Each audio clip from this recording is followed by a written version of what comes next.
Hey, so I have an update. Sorry, I'm trying to get some latex gloves out of here.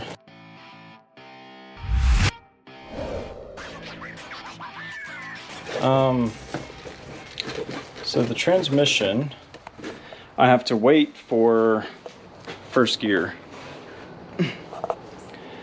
They already have the rebuild kit and told them just don't worry about shipping it until you have first gear too, because obviously I can't really do much without first gear, so it's not like I can put the damn thing back together without it. So I guess I'm gonna try to put that up and get it out of the elements, try to maybe get some gear oil and stuff on it just to keep it, you know, healthy and unoxidized as much as I can, regardless of them being like treated parts and shit. I just would rather it stay moist, I guess is the right word for it. So temporarily I am finishing flagging. I started taking the engine out of the Volkswagen yesterday. I pulled the core support and everything off of it. I flagged a lot of this stuff. I'm going to continue flagging a couple wires now that I have access to them. And then I'm going to finish unhooking, let's see, power steering and AC need to come apart. There's already no refrigerant in this AC system. It's my understanding that this thing has been leaking for a while and never bothered to get it fixed. But I do plan on running the same AC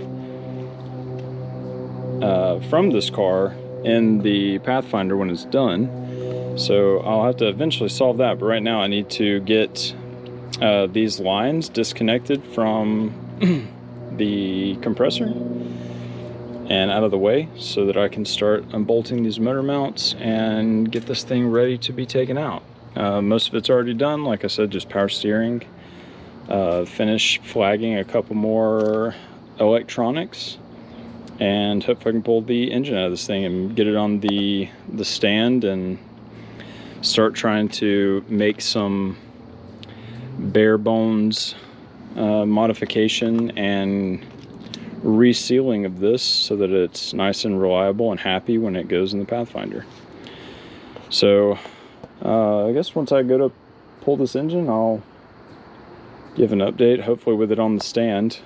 You know, I've tried not to get too much content on pulling shit apart, because, you know, this series is meant to be to put the engine in that Pathfinder and kind of the build for the Pathfinder, not taking apart a Volkswagen. So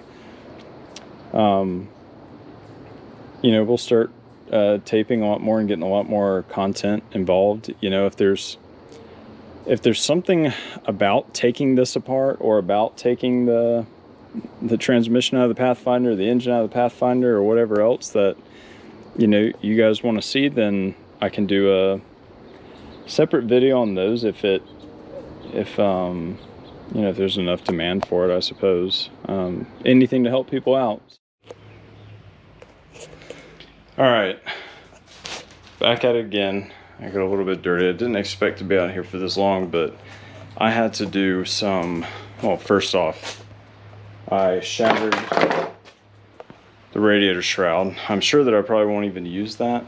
I had planned on using the Volkswagen's radiator anyway, so probably won't be using it, but regardless, I broke that, and I had to do some very sketchy. You can see where I've put my hand up here and pushed up on the garage door to get a little bit of extra room there, wiggle room. But I had to take a ratchet strap and go around this to one side of the cherry picker and open around to the other side and ratchet it down real tight so that it leaned the back up, because for some reason Nissan's like, oh man, my oil pan is I don't know why it needs an 8-foot dong as a oil pan. Ridiculous. But I digress. I had to, oh my God, I had to freaking, I don't even know if you can, it's really kind of hard to tell, but I had to just about put this stupid thing on the ground. It's sitting on the cherry picker, and I had to really do some finagling, lower this down, roll it back because it's still sitting on the jack. So it's sitting on the jack on the front, and it's still tires on the rear. So lower it, push it, raise this up, you know, move things back and forth, and finally got it out. I knew it was going to be stupid to try to get the engine out of this in the garage, and I shouldn't have done it, but I mean, it's out. I don't care anymore.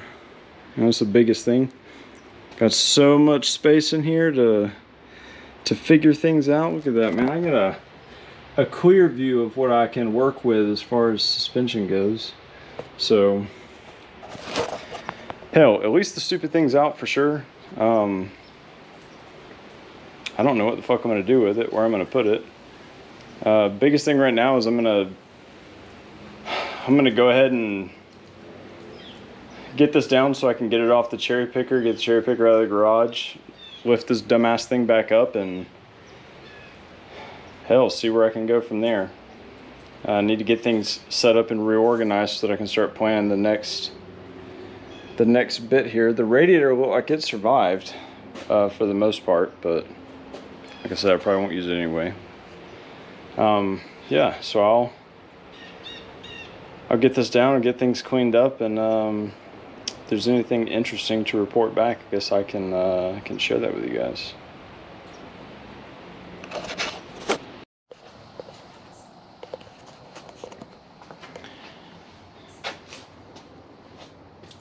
So we got the TDI is out of the Jetta. Finally, it was kind of a pain in the butt too. I just took it out with the trans with it. I'm about to pull the transmission off of it, and then get this thing on the engine stand and start tearing it down to make sure it's in good health. I drove the car while it was still attached, and everything seemed to be running pretty good, so I don't have any sort of qualms about it.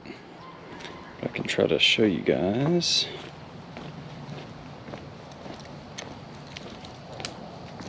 Pull this thing out of here. So took it out just as shut up front, pull the core support and bumper off and everything, and then straight on out the front she comes. There was already no AC in the system. It had a leak. I knew about that ahead of time, so we'll address that later. We use whatever AC lines we can. Most of this is residual power steering that I accidentally dumped out, but try to keep most of it in order. Some of it was probably a little bit of coolant too, but I just from the outside of the car, I just took my impact with 8 feet of fucking extensions and took the bolts out of CV axles on both sides, and then undid the knuckle at the lower control arm enough to undo the axle from the transmission itself. And then I cut the exhaust. Obviously I didn't feel like going up under there, I'll be honest with you, and unbolting everything and pulling it out, I just, whatever, I didn't care to do it, so I just cut it, took a sawzall to it. All the lines, all the wiring, everything is off to the side. I need to start prepping to pull the wiring out of this and start building that the standalone harness that we're going to use for that ECU. The guys at Flashzilla, Malone Tuning, they wrote me today and told me that it's basically done and they're going to ship it out to me, you know, within the probably next week at some point. Today's Friday, so probably ship it out Monday. And then hopefully I can get my hands on that, have most of this cleaned up and on the stand, and hopefully we can get some of these wires ran and get this thing back in there. I won't really be able to test it until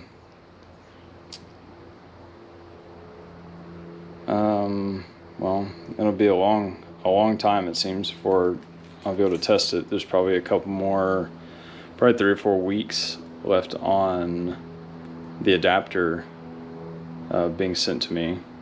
I did not want to fabricate that. That's kind of a headache, and for $1,000, them figuring out, you know, a lot of the plug and play aspect and sending me a starter that's going to work with the kit is, I don't know, it just seems like it's worth it to me.